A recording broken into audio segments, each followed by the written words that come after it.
Sometimes a DOT takes a portion of a property and makes it non-conforming in some way. There's a zoning ordinance or some sort of a city ordinance or county ordinance that requires certain things that properties need to have.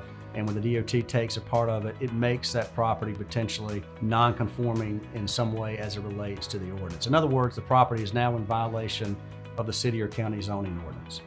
And some examples of that might be parking, where you have a restaurant and the zoning ordinance says you have to have 50 parking spaces, and now the DOT comes along and they take parking and now you're down to only 40 parking spaces. And then technically you're non-conforming as it relates to the zoning ordinance. And then sometimes you have to have landscaping on your property. Many cities and many towns have what we call landscape ordinances that require certain plantings on a commercial or a business type property, and the DOT comes along and they take an area where that landscaping requirement is no longer there.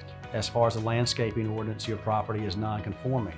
Also setbacks. Most towns or cities will have ordinance that says a building has to be set back maybe 50 or 100 feet from a property line. So when the DOT comes along and they take 25 feet off of your property line and move that property line 25 feet closer to your restaurant or to your business, then now you may be in violation and non-conforming as it relates to the setback. Another example may be the size of your property.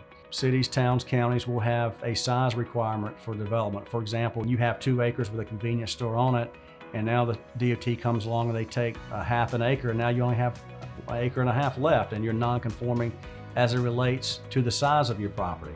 And then think about signs. Many businesses rely heavily on a sign or signs on their property. Think about a tall sign that points drivers a good distance away to your property, and now the sign is being taken. The first question will be, where can you put the sign? Is there a place you can really put the sign back onto the property?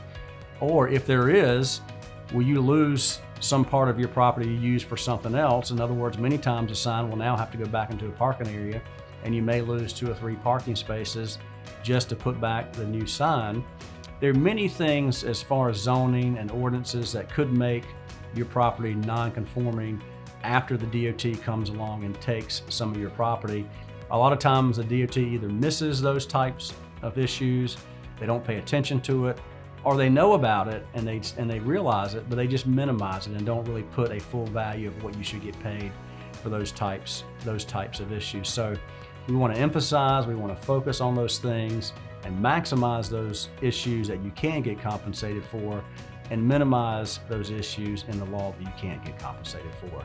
And that's where having an experienced eminent domain attorney can really make the big difference in helping you maximize what you recover from your case. And so we ask that you call us. We're glad to talk to you.